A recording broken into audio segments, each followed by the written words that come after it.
Welcome back to another episode of Wiltfong's Whiparound. It's Thursday, June 14th. Jalen Smothers is a four-star running back from North Carolina. He's committing in about 90 minutes to give you a time frame of when we are recording this show. Big thanks to Chris Belcher and Jason producing this show and getting it up on the various 24/7 sports platforms and YouTube pages. If you're watching on YouTube, please hit that like button for updates on the latest episodes of Wiltfong's Whiparound, The Block, and all our other programming that we have. And then also, again, got to give a shout out to my man Trey Scott and his creative influence to this program. Let's talk about Dalen Smothers. He's out of Charlotte, North Carolina, West Charlotte High, the number 9 running back in the country per the 24/7 Sports Composite. He's announcing at 4:30 Eastern, took official visits to Oklahoma, NC State, and Florida State. And Oklahoma is trending on the 24/7 Sports Crystal Ball here. The Sooners have the nation's number 11 recruiting class, Brent Venables and company, looking for their second straight top 10 haul since arriving in Norman. And Smothers is a long, lean, athletic kid that can make your offense very versatile. If Coach Levy and company do land him, I could see them lining him up in the slot, getting him out wide, trying to create mismatches with him. I've seen him play 7-on-7 where he's taking a lot of reps at linebacker as well. He's just a versatile, fluid, quick-twitched, explosive athlete. It would be a big pickup for the Sooners if they land him. That's the prediction. That commitment will be done by the time this show goes live. So if it's not Oklahoma, we'll rehash it on our next episode. Let's go into the whip around kickoff part of the program here. The biggest, one of the bigger storylines happening this week. Quarterback Chris Parson has decommitted from Florida State, reopened his process. A lot of Mississippi State and SMU buzz in the air for him. But where does Florida State go? I think that, even when they had Parson committed, it seems like Brock Glenn has kind of emerged as the number one target on the board for Florida State, out of Memphis there, Lasani Collegiate School. Obviously, Coach Norvell and his staff have great connections to that high school. I know he's close with the high school coach. I said at the Elite 11 finals that I liked where Florida State was trending. That was at the end of June. Obviously, it's looking really good for the Noles now. At that time at Elite 11, I thought Ohio State was the adversary for FSU. He also took an official visit to TCU, took one to Auburn. His real name's Auburn Brock Glenn. But I think Florida State is in prime position for four-star Brock Glenn, the number 18 quarterback in the country per the 24/7 Sports Composite. And if you look at Florida State's class, guys, it's ranked number 42 nationally. So a lot of, fans of the big three down there are trying to kick the Noles while they're down and say, hey, where are you at? You're not even on the radar. Miami's in the top 10. Florida's in the top 20. Where's Florida State down there at number 42? They have just 10 commits, man. But when you look at the average ranking per commit, I like it. 90.67. That's a solid 4-star grade for them. That's higher than Florida's 90.54. This Florida State class is better than it looks. Pound for pound, it's really good. They landed their top defensive line target in the country on July 5th, Keldrick Falk. They went in extremely hard on him from Alabama. They beat Clemson and Auburn, among others, for Keldrick Falk. Lucas Simmons and Roderick Carney. Those are two nice foundational pieces for your offensive line when you're trajecting it down the road as a tackle and guard tandem. I could roll with that all day. Keith Sampson's a 4-star defensive lineman in the fold, and then Lamont Green's obviously a legacy recruit that was incredibly productive behind the line of scrimmage for Miami Gulliver Prep. So this Florida State class is better than advertised.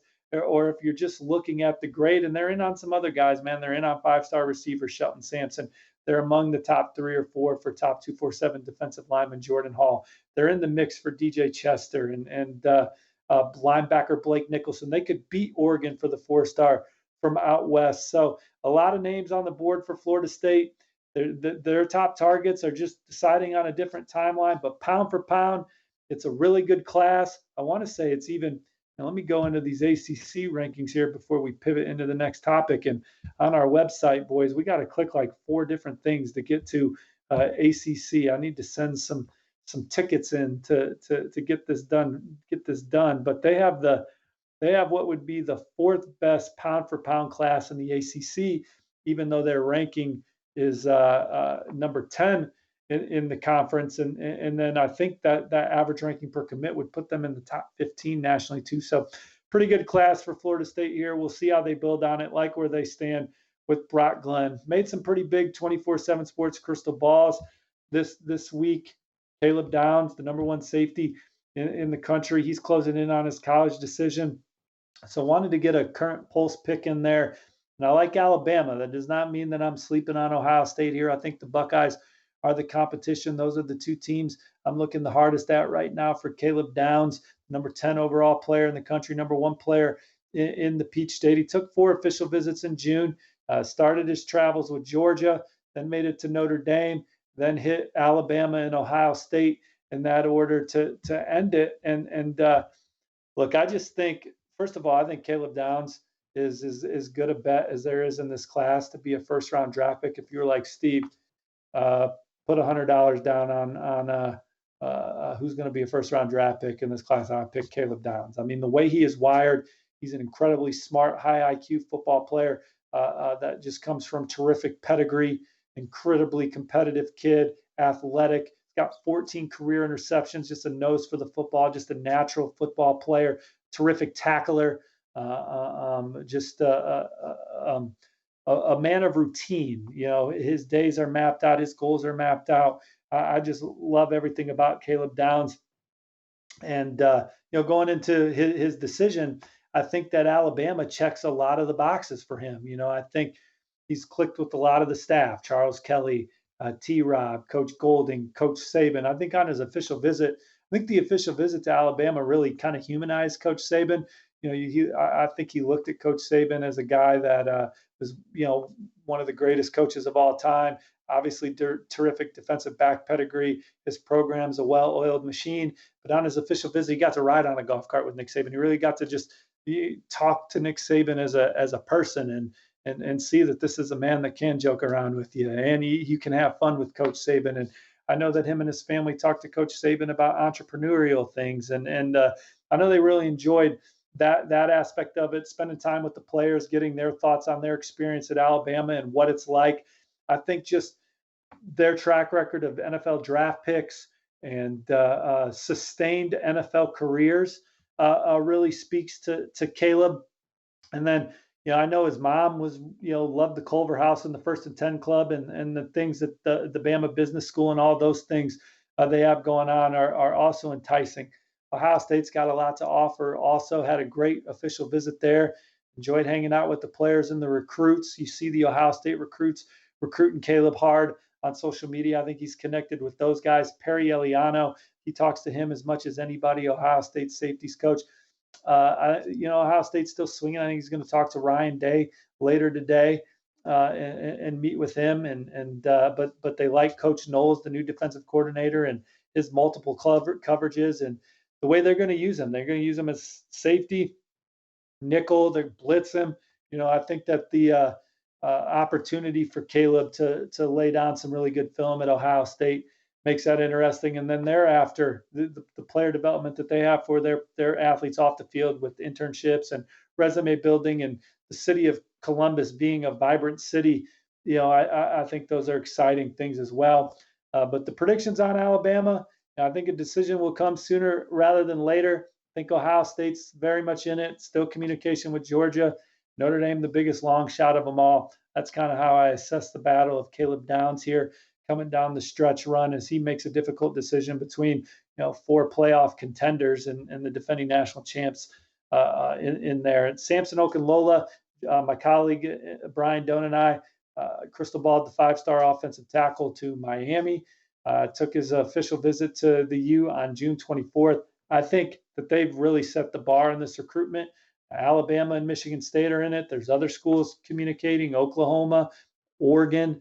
This one could still maybe go a few different ways, but I think that Miami has clearly set the tone in this recruitment for Samson Okunlola and this Miami class. It ranks number 7 nationally right now. If they're trending for Ola Salinen, go catch the episode from 2 days ago.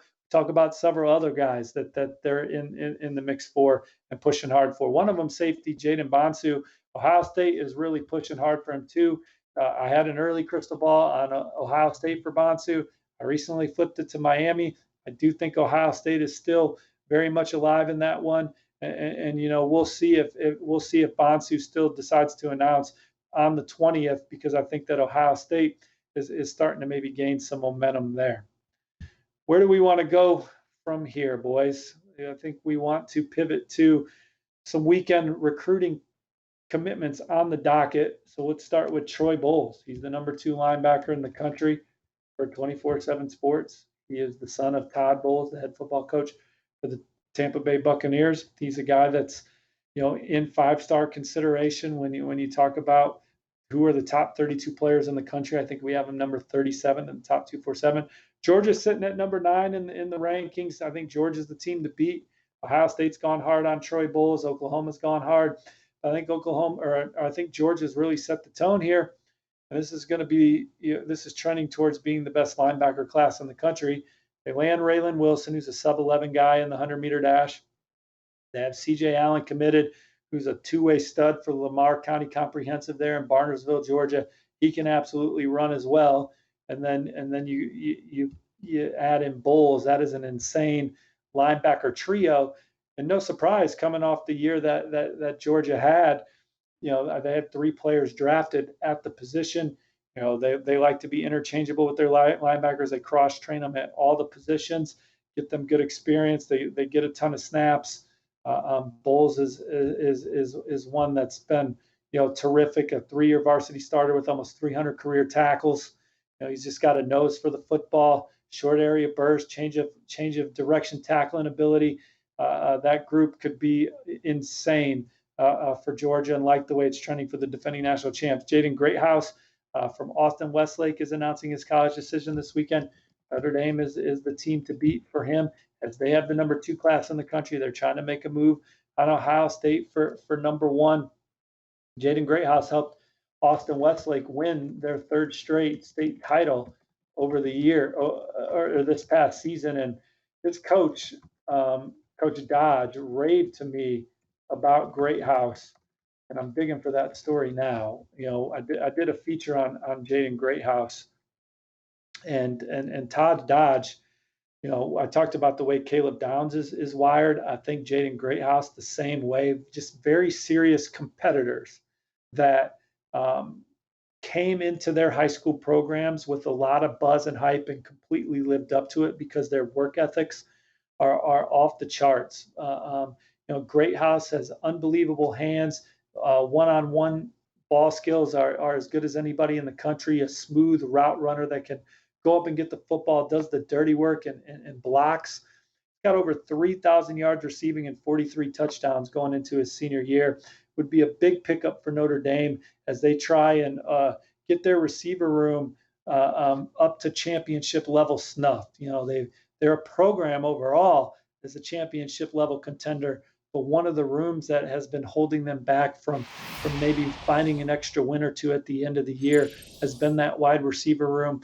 I think they had some really talented true freshmen this past year that are going to be sophomores. I love the addition of Tobias Merriweather in last year's class. If they can add Jaden Greathouse to what's already in the fold for the Irish, that would be a complete. That would be one of the better receiver hauls in the country, and they're still out there battling for Ronan Hannafin. Now Clemson's very much in that one as well, but Notre Dame trending for one of the better receiver classes in the country. Jaden Greathouse on deck. Curly Reed, 4-star defensive back from Louisiana, like Washington for him. TCU's also in there. Now he's announcing in a couple hours, so we'll see if he does pick the Huskies. Washington's got a top 25 recruiting class. That's impressive because they were number 96 last year. That was a program that was really reeling on the trail with the coaching turnover and really just the lack of recruiting under the last regime. But this new staff has really hit the ground running, and they're in the top 25 right now. Curly Reed would be a big pickup for them as well. They're in on some other guys moving forward. Jair Hill is a 4-star out of the Midwest that they got a great shot to land. So they arrow up on Washington recruiting in the Pac-12 under that new coaching staff. And Jelani Thurman, number 3 tight end in the country. He's announcing his college decision on Sunday. Ohio State is trending on the 24/7 Sports crystal ball for them. He's the number 68 player overall in the top 247, a 6'5", 230-pound athletic pass catcher that took his official visit to Ohio State the weekend of June 24. Michigan State, Auburn, and Alabama also got an official visit. But like where the Buckeyes stand with him, the Ohio State, they already have the best receiver class in the country lined up. Notre Dame trying to have one of the better ones. They can add Jelani Thurman to the receivers that are in the fold. The weapons that Ryan Day is going to have at his disposal for years to come is just super scary. And let's pivot here to a few questions to end the show.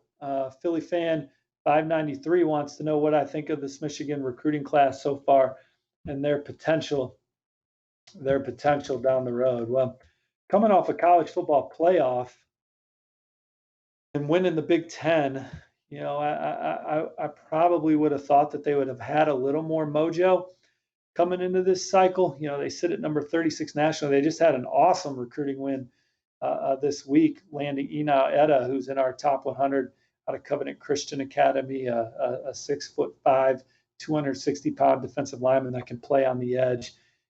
He's got unlimited potential, could be the next great Wolverine edge rusher. They've had some really good defensive linemen as of late.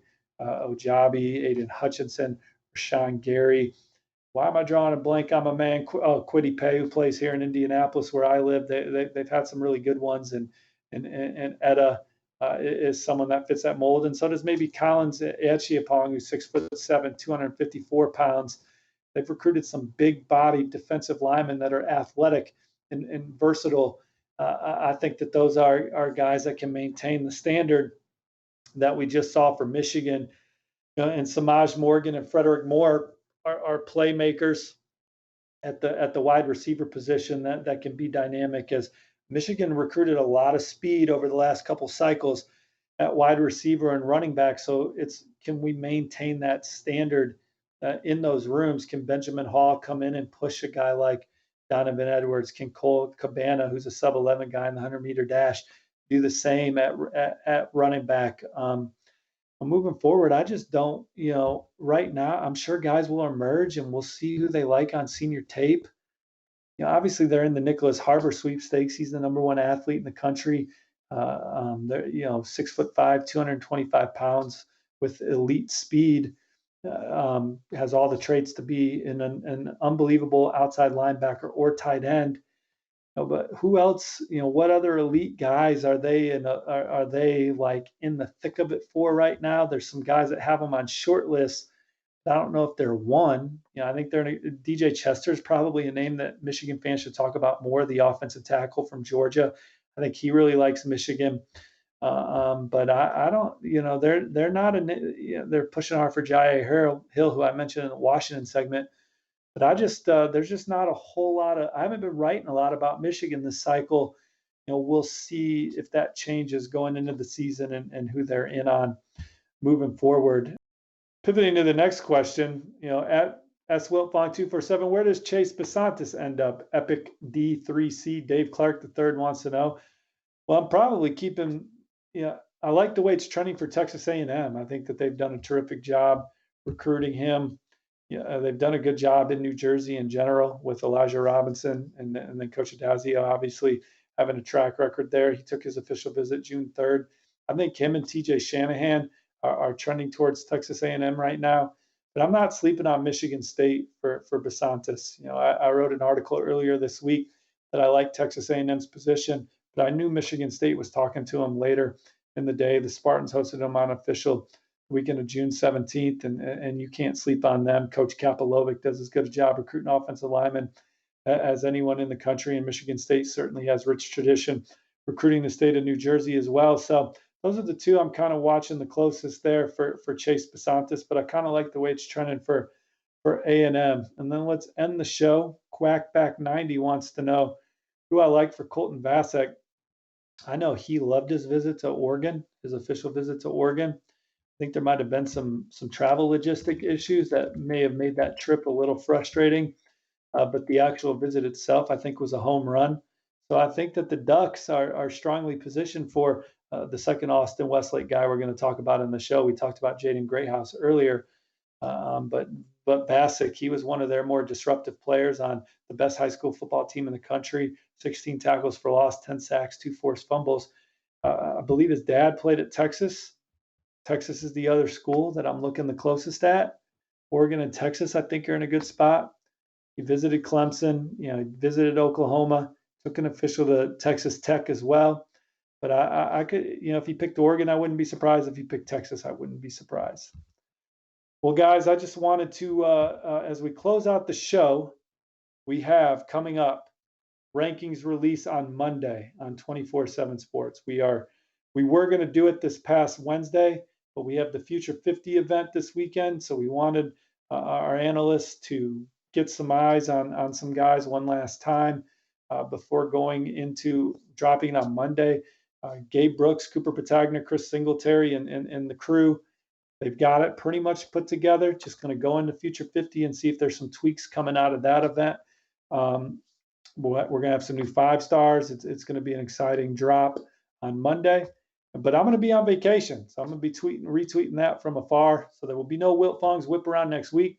We will reconvene on the week of the 24th. We'll be back on the air then. Appreciate y'all tuning in. Make sure you stay locked in to 24/7 Sports for all the latest on the recruiting trail. Jason, Chris, y'all take care too, fellas. Have a good one.